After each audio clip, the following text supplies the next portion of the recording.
Grants and welcome to NewsX World. US President Donald Trump has declared that the war in Russia could come to an end within weeks in a meeting with French President Emmanuel Macron at the White House.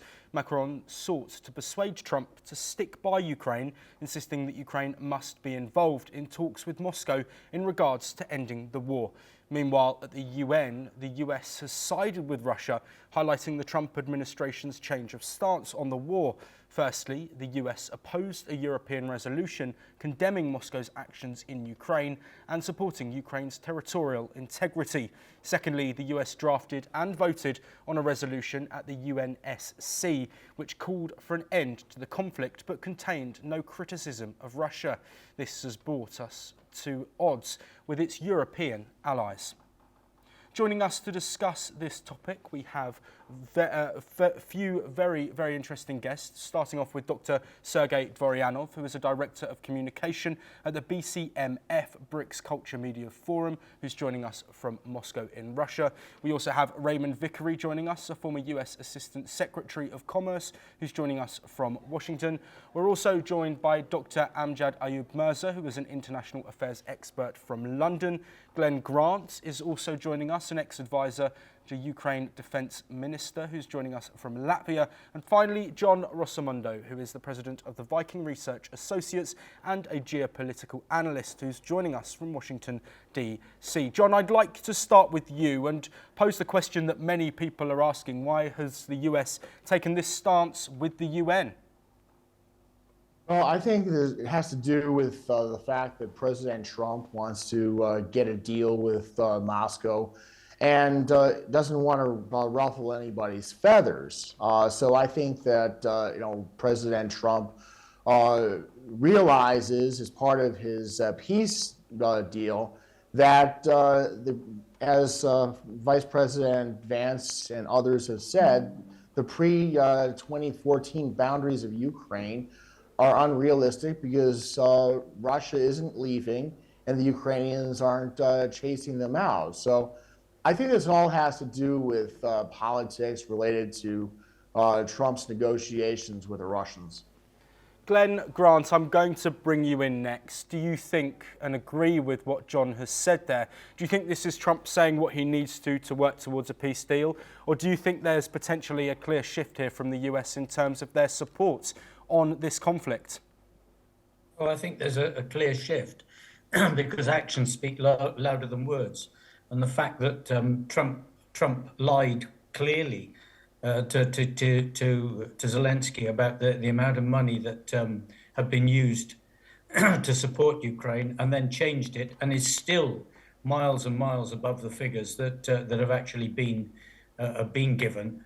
And without mentioning anything to do with the Budapest Memorandum, tells me that this is more than just trying to get a deal with Russia, and is more actually siding with Russia, as you can see from the UN, the UN thing, siding with Russia against Ukraine.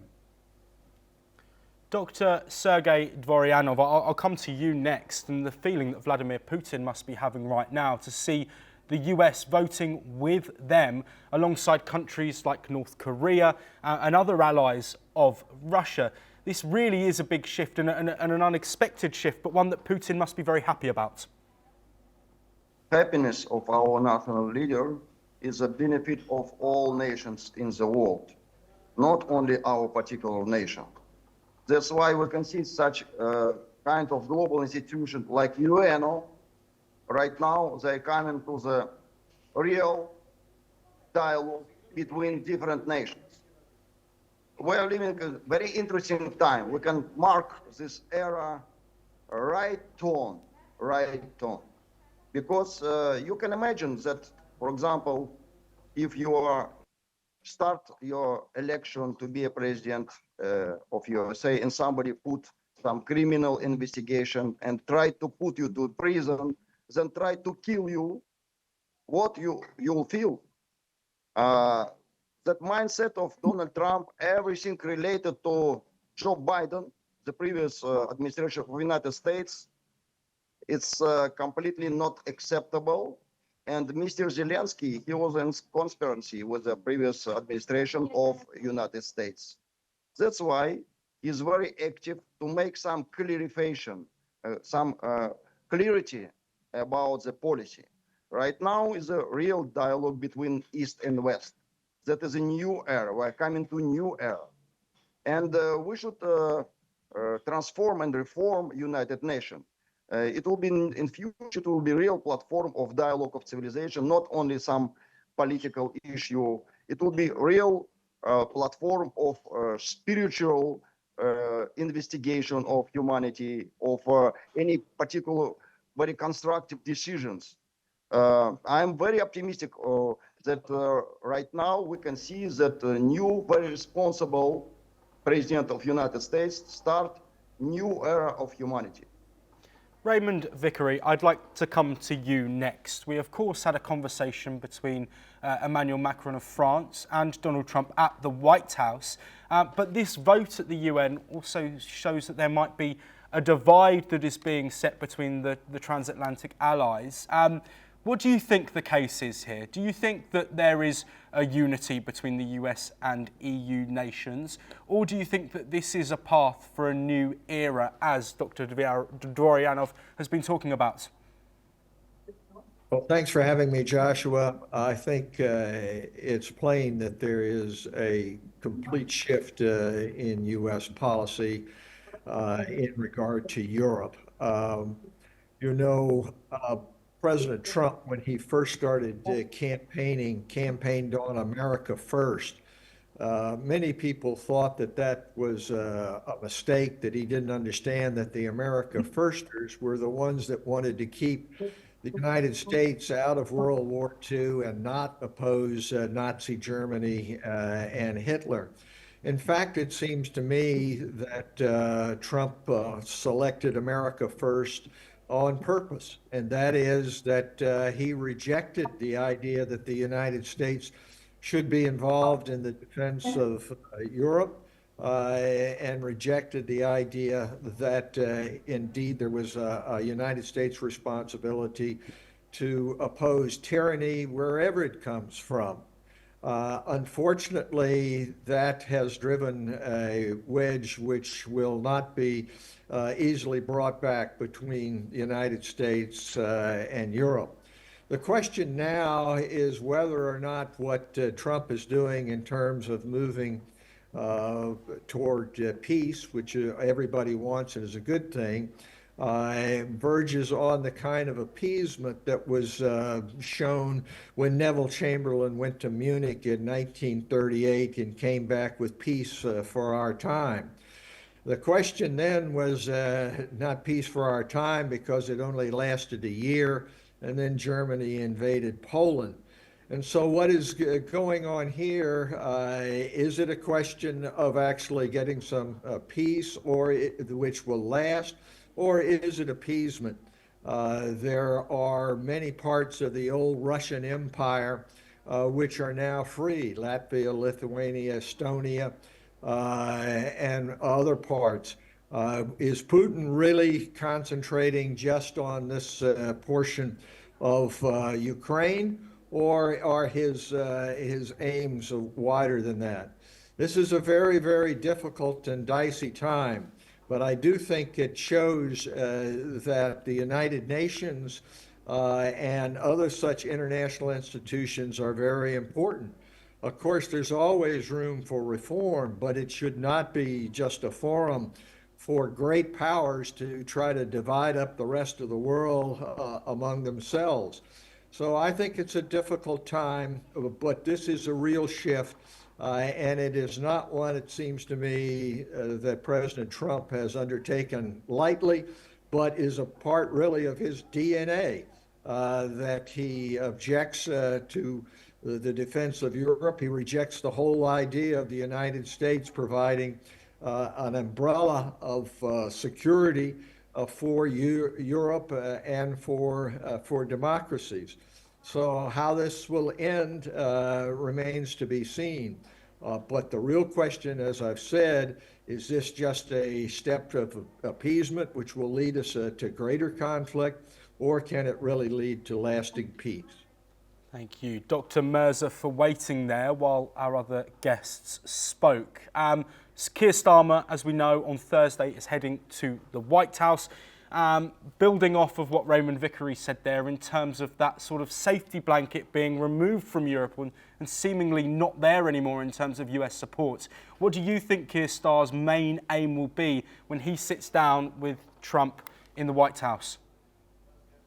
Thank you very much. You see, Keir Starmer and France, I think they are conspiring behind the back of Donald Trump regarding sending peace army force in Ukraine as the war stops. They are already consulting each other in the corridors of European, hidden powers and all that. So I think he will go there, he will be very diplomatic, and he will agree to a few things, and he will say, regarding other things, that I will go and consult with my colleagues or parliament or whatever. So I don't see anything coming out of it.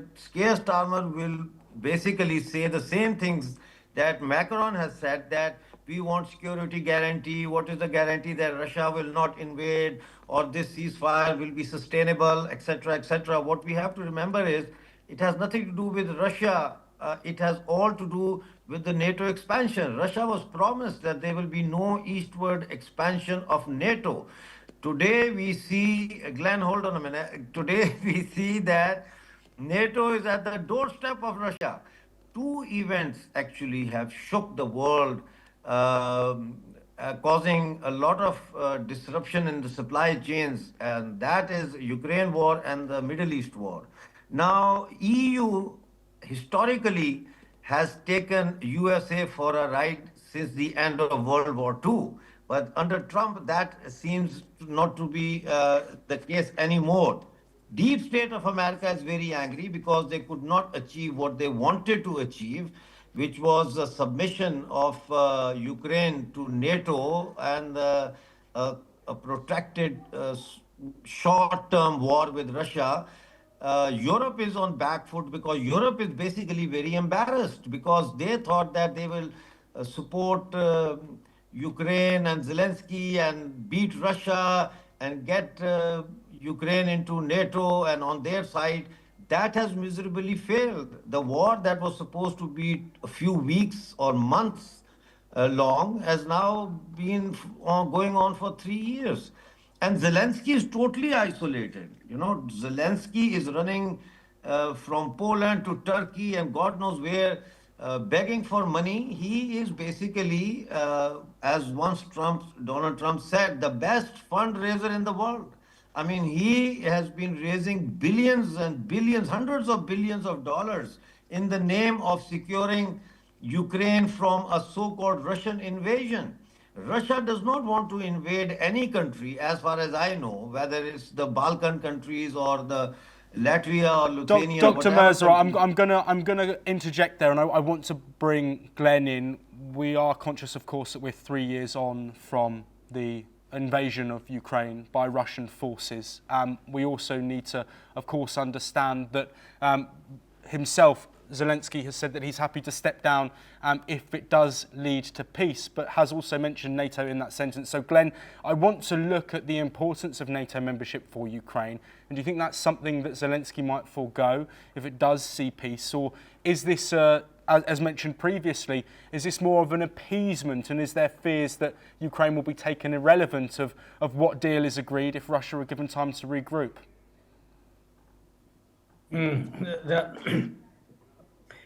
I'm just going to say that the previous speaker is extremely good at taking 2 and 2 and making 5 on everything that he talks about. But I think that you have to separate out those things that you were just talking about. The first thing is, unless there is a security deal for Ukraine, Ukraine is going to continue to fight. Because if it doesn't continue to fight, it's going to lose its sovereignty and it will be subjugated. So there's no choice. If America is not going to give those security guarantees, you've already heard day after day after day that the European countries will do so. And Great Britain is already working hard towards pulling things together. There's a northern group, including Sweden, Finland, the 3 Baltic states. And these countries know full well that if Ukraine goes down, they are next. And why do we know that? Well, because Putin has been saying it month after month after month. And it's no good trying to pretend that he isn't, sir. It's no good trying to pretend that he isn't saying this. He is saying it. And academics, you can go back and check it. Week after week, he says that they should be part of the greater Russia, or the greater, the reforming of the USSR. And we have to believe that these people want to do this, because they said about Crimea and they invaded. They said about the invasion and they did so. So where Russia says it's going to do things, we have to believe it. Now, NATO is, in some ways, is a side issue at the moment. But everybody knows that if they get NATO membership in Ukraine, then it changes the whole dynamic. But I don't think it's going to happen in a hurry. I think we will have to wait for another American president to see what happens then. But what we're talking about is Article 5. And let's be blunt, the way Trump is behaving at the moment, I don't think anybody in NATO can actually be assured that Trump will give an Article 5 guarantee to them if something happens. So I think we're on dangerous ground at the moment. And you could say that NATO part is an irrelevance. John Russomundo, I'd like to come back to you and come back to a comment that was made by Donald Trump, where he said that the conflict could end within weeks. Is that something that you think is realistic? Or is that Trump sort of putting his foot into the water and testing to see whether peace deal could be agreed with? Let's not forget his influence in the conversation between Israel and Hamas in Gaza. Do you think he's trying to broker a similar kind of deal? And do you think he might just be testing the water to see where that may be sitting? Well, I don't put anything past President Trump. He's a master negotiator when it comes to getting his way. I think that it could signal that some of the discussions going on in Saudi Arabia between the U.S. and the Russians are indicating a possible willingness on the part of the Russians to have a ceasefire or something like that. We are talking about deals related to rare earths and other minerals and business deals. I mean, that's what President Trump is. He's a businessman. So I think that, if President Trump is hearing things from his team that Russia is willing to accept a ceasefire, that's probably what he's talking about. Dr. Dvoryanov, looking at any potential ceasefire deal, I know we've spoken about this topic before on this show, but for our audience that may have missed that, can you just reiterate what it is that Russia is really looking for in getting over the line with any potential ceasefire or peace deal with Ukraine? First of all, I want to tell that I'm completely agree with the previous speaker who talked about embarrassment of Europe. Right now we can see that not only current situation inside Ukraine, but all situation inside all Europe continent. It's a very big embarrassment. And I agree with our national leader, Vladimir Putin, who told that Mr. Zelensky becoming a toxic figure. Right now, even Donald Trump, the always best support of conflict of civilization, America, refuse to support in increased violence, which is good because we right now, all our global civilization in permanently situation where will always increase violence, conflict zone. We should stop. We should take care about future generations. That's why Donald Trump and Vladimir Putin, they have a similar mindset, very constructive, a very open heart, open mind. And of course, Russia doing well. I am not agree with this definition, Russian invasion to Ukraine. It's a special operation against Nazi. That is mission, is spiritual mission of our country. And again, we'll complete this mission because God support both leaders, not only Donald Trump, but Vladimir Putin, both of them. And they right now decision makers. We can see that all European leaders, they lose their power. They only just want to join to somebody who will take care about this process. And of course, in future, I can see the very positive manner will do it. But first question and main question and key question right now, when it will be new election inside Ukraine, and who will be next responsible real leader of Ukraine nations? Because I believe that Ukraine nations is our brother nations. We are from the same roots. It's very important, and we should refresh and restart. And why I can approach this point that we have some resource of trust, because we already repeat the situation in our previous modern history. It was big conflict with the Chechenian nation during after destruction of USSR.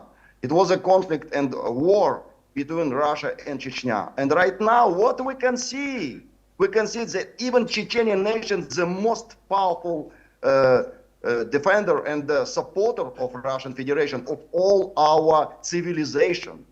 That's why our civilization is a variety of nations. It's a dialogue of nations. It's a balance of nations. And we are happy and more than happy invite even our brothers Ukrainian nations. But Ukrainian nations should choose real proper leader, not a clown, not like a entertainment guy. Yes, and I'm very optimistically looking forward to future. We will already start this dialogue, and soon we'll reform United Nations, and everything will be in the hands of God. Yes, Raymond Vickery, I'd like to come to you, please, to finish off this discussion. We know how important Trump is in these negotiations as they move forward. We're expecting a conversation between Putin and Trump in person. We're also expecting, as the US have said, that representatives from Russia, Ukraine and the United States will all be together. But looking forward and moving forward, what do you think Trump's ultimate goal in these conversations is? We know that he, of course, has sided with Russia in certain instances, but at other points during his first term and also looking towards around the election campaign, he also was strong in potential support for Ukraine. So where is he at this moment in time, and where do you think moving forward those allegiances will lie? Well, I think that first of all, you can't take Trump at face value on anything he says. He has repeatedly lied about the election in the United States. He's lied about Zelensky and so forth. And you can dismiss that as just a tactic to be able to get to where he wants to go. But I think, make no mistake about it, the mindset that we now have in the President of the United States is a 19th century mindset, and that is of building empire and one great empire respecting another great empire. That is a recipe, in my view, for disaster. That led to the world wars of one and two. I would like to say a word on behalf of NATO. NATO is not the boogeyman that Putin and others have painted it. It is an organization which is defensive in nature, designed to keep first the old Soviet Union and now Russia from being able to dominate the entire European continent. It seems to me that we do have to get back to some basic kinds of principles about non-invasion of neighbors, respect for human rights, the rule of law. Those things are not just thrown out as a way in which to coat over real power conflict. They in fact do have meaning. I very much worry at this point, and what it seems to be is that Donald Trump has the mindset of a real estate developer. He's going to make a deal with another developer in his mind, throw Zelensky under the bus, and one can only hope that we will have leadership, particularly from UK and from the rest of Western Europe, that will bring us back to a situation in which we can build a true and lasting peace, which even the Russian speakers say is what we want. And that, it seems to me, is the basic challenge of the 21st century. Raymond Vickery, thank you very much. Also, thank you to our other guests, Dr. Voryanov, Dr. Mirza, Glenn Grant and John Rosamundo. The situation involving Russia and Ukraine and the US is continuing to evolve, but we will be here talking about every single step as they happen. Thank you.